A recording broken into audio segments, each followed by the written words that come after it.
Hello বন্ধুরা, আশা করি তোমরা সবাই খুব ভালো আছো। তোমরা যারা ঈশান কিষান, সঞ্জু স্যামসন এবং হার্দিক পান্ডিয়াকে বিশ্বের অন্যতম ভয়ঙ্কর এবং বিধ্বংসী ব্যাটসম্যান হিসেবে মেনে থাকো, তারা আজকের এই ভিডিওটি একদমই এড়িয়ে যাবে না।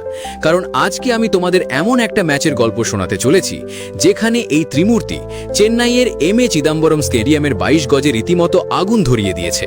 সুপার 8-এর এই অত্যন্ত গুরুত্বপূর্ণ এবং নির্ণায়ক ম্যাচে জিম্বাবুয়ের বোলারদের এমন বেধড়ক মার মেরেছে আমাদের ভারতীয় দল, যা দেখে বিপক্ষ দলের রাতের ঘুম উড়ে যেতে বাধ্য। হ্যাঁ বন্ধুরা, আজকের এই পুরো ভিডিওতে আমরা বিস্তারিতভাবে আলোচনা করব কিভাবে ঈশান, সঞ্জু এবং হার্দিক নিজেদের আগ্রাসী ব্যাটিংয়ের মাধ্যমে জিম্বাবুয়ের সাজিয়ে রাখা সমস্ত পরিকল্পনা একেবারে তছনছ করে দিল এবং ভারতকে ম্যাচের শুরুতেই এক বিশাল অ্যাডভান্টেজ এনে দিল। তবে মূল আলোচনায় যাওয়ার আগে তোমাদের কাছে আমার একটি ছোট্ট প্রশ্ন রয়েছে। তোমাদের নিজস্ব ক্রিকেট বুদ্ধি কি বলে? বর্তমানে শুভম্যান গিল এবং সূর্যকুমার যাদবের মধ্যে কে বেশি ভালো অধিনায়কত্ব করতে পারে? তোমাদের মূল্যবান মতামত অবশ্যই নিচে কমেন্ট করে জানাবে। আর তোমরা যদি বুক বাজিয়ে বলতে পারো যে তোমরা টিম ইন্ডিয়ার ডাই হার্ড ফ্যান, তাহলে আমাদের এই স্পেশাল প্রেজেন্টেশনটি শেষ পর্যন্ত দেখতে থাকো আমাদের চ্যানেল নো টকিং ওনলি ক্রিকেটে। চেন্নাইয়ের সেই চেনা পরিচিত এম.এ. চিদাম্বরম স্টেডিয়ামে ভারত বনাম জিম্বাবুয়ের এই হাই ভোল্টেজ ম্যাচে মাঠে উপস্থিত দর্শকরা এক অবিশ্বাস্য ব্যাটিং তাণ্ডবের সাক্ষী থেকেছে।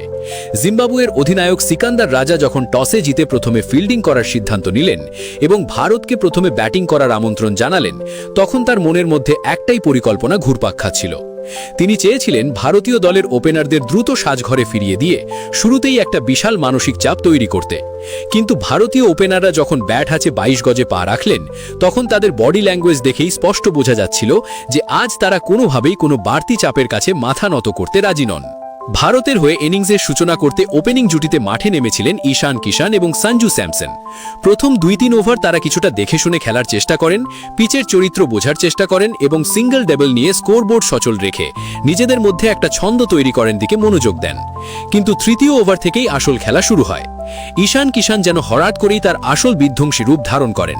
রিচার্ড এনগারাভার একটি দারুণ গতির বলে অসাধারণ টাইমিং করে কভার ড্রাইভের মাধ্যমে একটি চোখ ধাঁধানো বাউন্ডারি আদায় করে নেন তিনি, এবং ঠিক তার পরের বলেই একটি দুর্দান্ত পুল শট খেলে বলকে সরাসরি গ্যালারিতে পাঠিয়ে ছক্কা হাঁকান। তার এই গগনচুম্বী ছক্কা দেখে পুরো স্টেডিয়াম আনন্দে ফেটে পড়ে এবং ঠিক এই জায়গা থেকেই ভারতীয় দলের ইনিংস রকেটের গতিতে ছুটতে শুরু করে। পিচের অন্য প্রান্তে দাঁড়িয়ে থাকা সঞ্জু স্যামসনও ততক্ষণে পুরোপুরি নিজের ছন্দে ফিরে এসেছেন।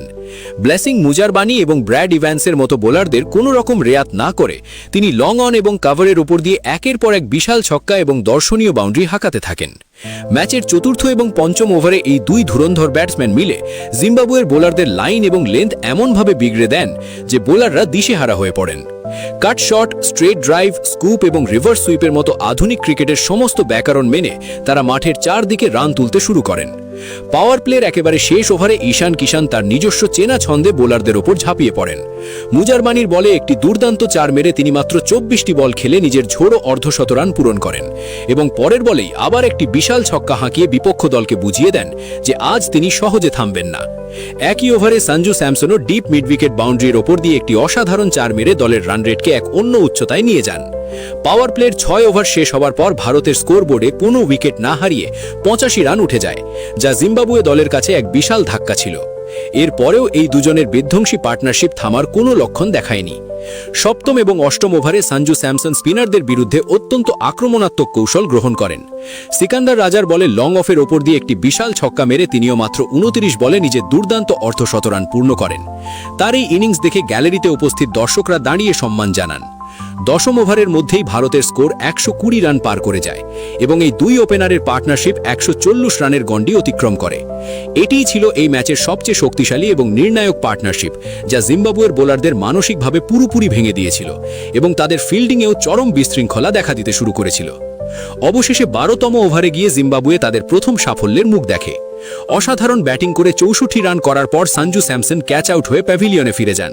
তবে তার এই ইনিংসে একাধিক বিশাল ছক্কা এবং বাউন্ডারি ছিল, যা ভারতকে একটি অত্যন্ত মজবুত ভিত্তি এনে দিয়েছিল। তিনি যখন আউট হয়ে মাঠ ছাড়ছিলেন, তখন পুরো স্টেডিয়াম জুড়ে কেবল হাততালির শব্দ প্রতিধ্বনিত হচ্ছিল। তার কিছুক্ষণ পরেই 58 রানের একটি অত্যন্ত আগ্রাসী এবং বুদ্ধিদীপ্ত ইনিংস খেলে ঈশান কিষানও আউট হয়ে যান। এই দুজন আউট হওয়ার পরেও ভারতের রান তোলার গতিতে কোনো ভাটা পড়েনি। ক্রিজে আসেন সূর্যকুমার যাদব এবং তিলক বর্মা। তারা কিছুক্ষণ দলের হাল ধরলেও খুব বড় কোনো ইনিংস খেলতে পারেননি। এরপর 22 গজে এন্ট্রি নেন হার্দিক পান্ডিয়া এবং ঠিক যেখান থেকে ঈশানরা ছেড়েছিলেন সেখান থেকেই তিনি আবার তাণ্ডব শুরু করেন। মাঠে নেমেই গ্রেম ক্রেমারের বলে পরপর দুটি বিশাল ছক্কা হাঁকান এবং তারপর ফাস্ট বোলারদের বলে বাউন্ডারি মেরে নিজের উদ্দেশ্য পরিষ্কার করে দেন। 17 নম্বর ওভারে এনগারাভার বলে মিড উইকেটের ওপর দিয়ে ছক্কা মেরে হার্দিক মাত্র 21 বলে নিজের বিধ্বংসী অর্ধশতরান পূর্ণ করেন।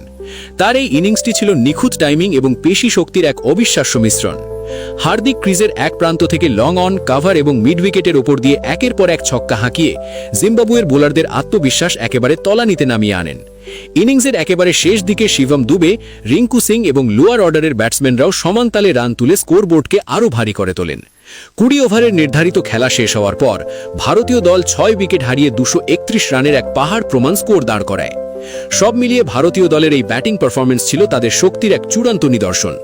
ঈশানের 24 বলে হাফ সেঞ্চুরি, সঞ্জুর 29 বলে 50 এবং হার্দিকের 21 বলে বিধ্বংসী অর্ধশতরান এই পুরো ম্যাচের মোড় ঘুরিয়ে দিয়েছিল। ভারতের ছুড়ে দেওয়া 231 রানের এই পাহাড় প্রমাণ বিশাল লক্ষ্যমাত্রা তাড়া করতে যখন জিম্বাবুয়ের ওপেনাররা মাঠে নামলেন, তখন শুরু থেকেই তাদের চোখে মুখে এক বিশাল চাপের ছাপ স্পষ্ট দেখতে পাওয়া যাচ্ছিল। এত বড় একটা স্কোর বোর্ডে থাকলে যে কোনো দলেরই শুরুটা খুব আক্রমণাত্মক এবং একই সঙ্গে অত্যন্ত মজবুত হওয়া প্রয়োজন। কিন্তু আমাদের ভারতীয় দলের বিধ্বংসী বোলাররা প্রথম ওভার থেকেই নিখুঁত লাইন এবং লেন্থ বজায় রেখে এমন মারাত্মক আক্রমণ শুরু করলেন যে বিপক্ষ দলের ব্যাটসম্যানরা ক্রিজে থিতু হওয়ার কোনো সুযোগই পাচ্ছিলেন না। জিম্বাবুয়ের হয়ে ইনিংসের গোড়াপত্তন করতে মাঠে নেমেছিলেন তাদিওয়ানা আসে মারুমানি এবং ব্রায়ান ব্যানেট। তারা দুজনে মিলে শুরুতেই দ্রুতগতিতে রান তোলার একটা আপ্রাণ চেষ্টা চালিয়েছিলেন। প্রথম ওভারে বাঁহাতি পেসার অর্শদীপ সিংয়ের বলে মারুমানি ব্যাকফুটে গিয়ে একটি দুর্দান্ত পাঞ্চ করে বাউন্ডারি আদায় করে নেন ঠিকই, কিন্তু পরের ওভারেই জাসপ্রীত বুমরার সেই ভয়ঙ্কর গতি এবং মায়াবী ইনসুইঙ্গারের কোনো জবাব বেনেটের কাছে ছিল না। মাত্র 8 রান করেই বেনেট পুরোপুরি পরাস্ত হয়ে ক্লিন বোল্ড হয়ে সাজঘরে ফিরে যান। এরপর তৃতীয় ওভারে বরুণ চক্রবর্তীর স্পিন বোলিংয়ের বিরুদ্ধে মারুমানি লং অনের ওপর দিয়ে একটি বিশাল ছক্কা হাঁকিয়ে জিম্বাবুয়ের ড্রেসিং রুমে ক্ষণিকের জন্য একটা ক্ষীণ আশার আলো জাগিয়ে তুলেছিলেন। কিন্তু সেই আশাও খুব বেশিক্ষণ স্থায়ী হতে পারেনি। খুব তাড়াতাড়ি অর্শদীপ সিং তাকে মাত্র 19 রানে ক্যাচ আউট করে প্যাভিলিয়নের রাস্তা দেখিয়ে দেন এবং জিম্বাবুয়েকে দ্বিতীয় বড় ধাক্কাটা দেন।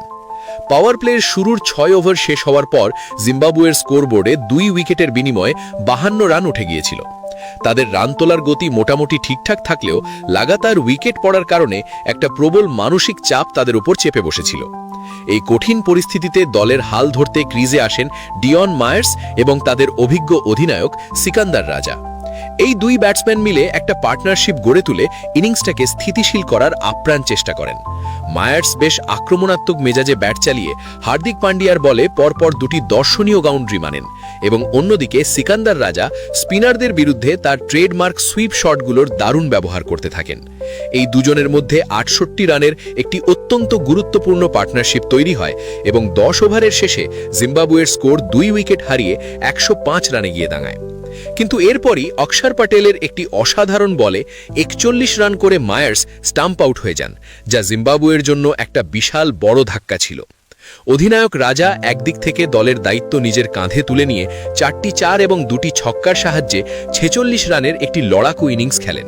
কিন্তু 13তম ওভারে বরুণ চক্রবর্তীর একটি দুর্দান্ত গুগলিতে বিভ্রান্ত হয়ে তিনিও ক্যাচ আউট হয়ে যান।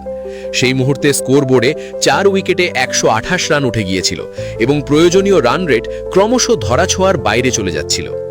মিডল অর্ডারের ব্যাটসম্যানদের ওপর অনেক প্রত্যাশা ছিল যে তারা হয়তো এই ম্যাচটাকে শেষ পর্যন্ত বাঁচিয়ে রাখবেন, কিন্তু টনি মুনিয়ঙ্গা এবং তাসিঙ্গা মুসেকিউয়া কেউই ক্রিজে বেশিক্ষণ টিকতে পারলেন না এবং খুব সস্তায় আউট হয়ে গেলেন।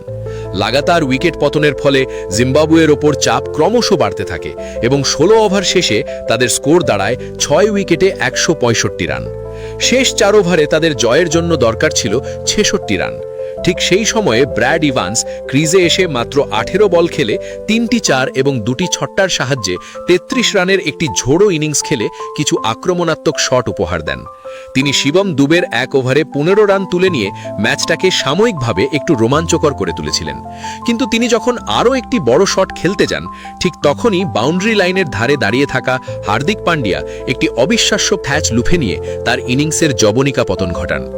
শেষের দিকের ওভারগুলোতে লোয়ার অর্ডারের ব্যাটসম্যানরা আপ্রাণ লড়াই করার চেষ্টা করলেও ভারতীয় বোলারদের নিখুঁত ইয়র্কার এবং গতির বৈচিত্র্যের সামনে তারা একেবারেই মাথা তুলে দাঁড়াতে পারেননি। ডেথ ওভারগুলোতে অর্শদীপ এবং বুমরা তাদের বিশ্বমানের বোলিং স্কিলের অসাধারণ পরিচয় দেন। শেষ পর্যন্ত জিম্বাবুয়ের পুরো দল 19.3 ওভারে মাত্র 182 রান করেই অল আউট হয়ে যায় এবং ভারত এই ম্যাচটি দাপটের সঙ্গে জিতে নেয়। পুরো ম্যাচের দিকে তাকালে এটা স্পষ্ট যে জিম্বাবুয়ে মাঝের ওভারগুলোতে বেশ কিছুটা লড়াই করার চেষ্টা করেছিল ঠিকই, কিন্তু ক্রমাগত উইকেট পতন এবং আস্কিং রান রেটের বিশাল চাপের মুখে তাদের ব্যাটিং লাইন আপ তাসের ঘরের মতো ভেঙে পড়ে। ভারতীয় দলের বোলারদের অত্যন্ত সুশৃঙ্খল বোলিং এবং ফিল্ডারদের দুর্দান্ত তৎপরতা এই ম্যাচটিকে সম্পূর্ণভাবে ভারতের অনুকূলে নিয়ে আসে। তো বন্ধুরা, আজকের এই ভিডিওতে আমরা সঞ্জু স্যামসন, ঈশান কিষান এবং হার্দিক পান্ডিয়ার সেই বিধ্বংসী তাণ্ডব নিয়ে বিস্তারিত আলোচনা করলাম। সত্যি কথা বলতে কি, ভারত যদি বড় ব্যবধানে জিততে চায় তাহলে এই 3 মহারথীর ফর্মে থাকাটা দলের জন্য অত্যন্ত জরুরি। ঈশান এবং হার্দিক তো এখন দলের নিয়মিত সদস্য, কিন্তু সঞ্জু স্যামসনকে নিয়ে একটা বড় প্রশ্নচিহ্ন রয়ে গেছে। অনেকেই মনে করছেন যে আগের সিরিজের খারাপ পারফরম্যান্সের কারণেই হয়তো তিনি সেভাবে সুযোগ পাচ্ছেন না, কিন্তু এই বিশ্বকাপে তাকে মাত্র একটা সুযোগ দেওয়া হয়েছিল, যেখানে তিনি 8 বলে 22 রান করেছিলেন এবং সেই ম্যাচে অভিষেক শর্মা খেলেননি। এখন তোমরা একবার নিজেরাই নিরপেক্ষভাবে ভেবে দেখো যে অভিষেক শর্মা যেখানে পরপর 3 বার গোল্ডেন